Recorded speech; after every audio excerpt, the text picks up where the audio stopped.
Al-ilmu, saya terjemahkan ilmu pengetahuan. Padahal ilmu sendiri, pengetahuan sendiri. Beda, dua hal beda.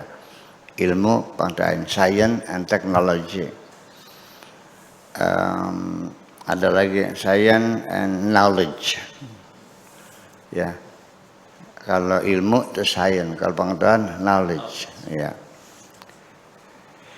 Al-ilmu, ilmu itu huwa idrakul juz'iyat, mengenali partikel-partikel, bagian-bagian, juz-juz. Iya. Fi harokatiha, dalam geraknya, wasyariha, bagaimana dia berputar, bagaimana dia berjalan, wa qawaniniha, dan juga hukum alamnya, undang-undangnya bagaimana. Mengenali bahwa berapa kecepatan proton itu mengorbit di sekitar elektron itu, berapa kecepatannya mengitari proton, dan berapa banyak sebutir proton itu membutuhkan elektron, dalam jumlah isotopnya berapa. Itu persoalannya, persoalan ilmu pengetahuan.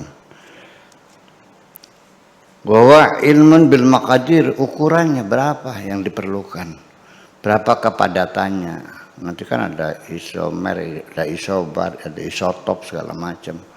Itu semuanya menjadi ukuran, wal kamiyat, berapa besarnya, wal ilaqat, dan bagaimana saling mengait yang satu dengan yang lain. Itu urusan masalah-masalah fisika, itu ilmu namanya. Walakinnal ilma ajizun an idrakil mahiyat.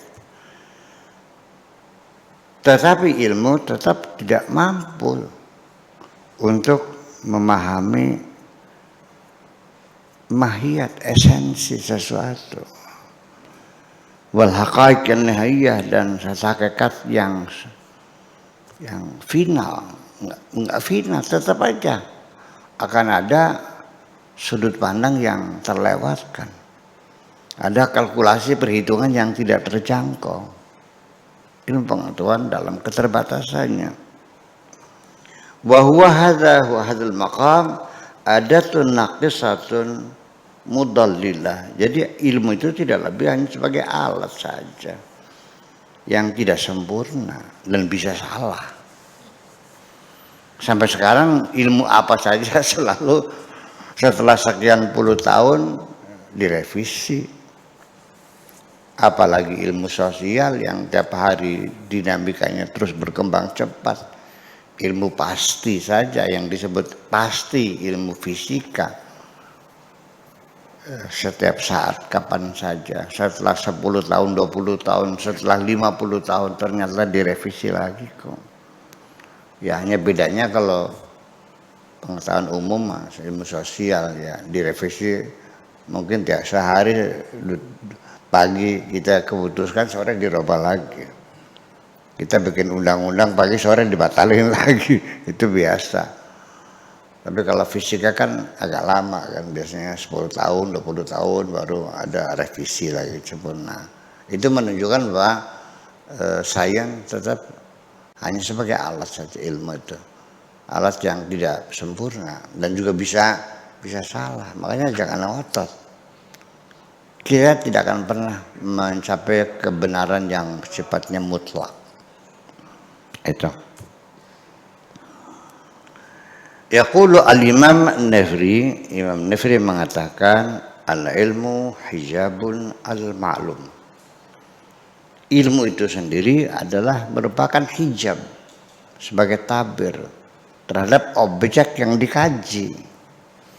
Ya, tetap ada hijabnya.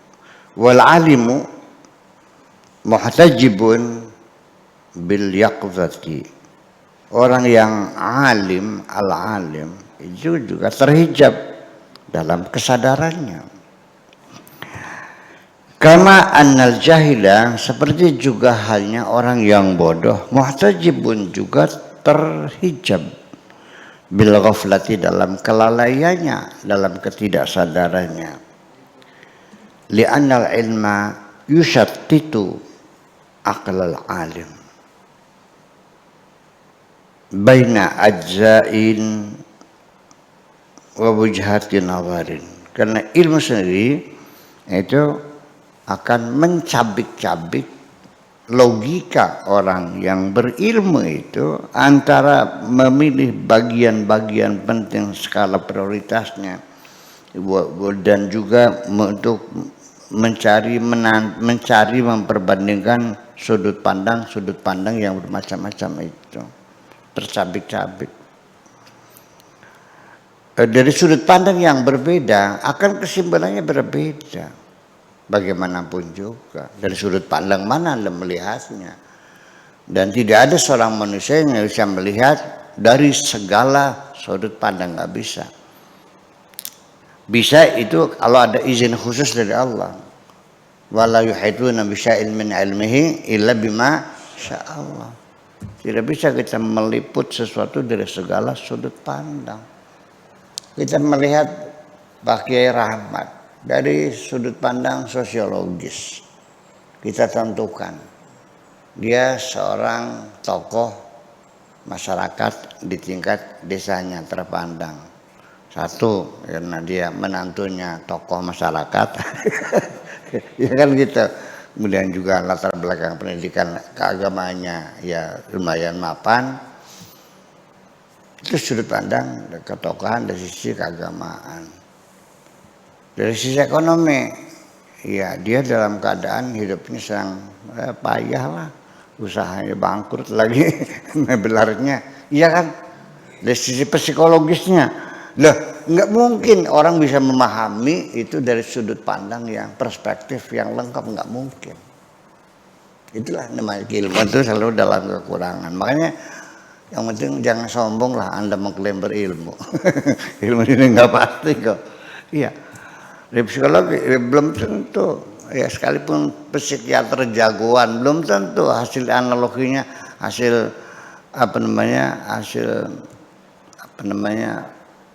penelitiannya, diagnosanya itu benar, bisa salah.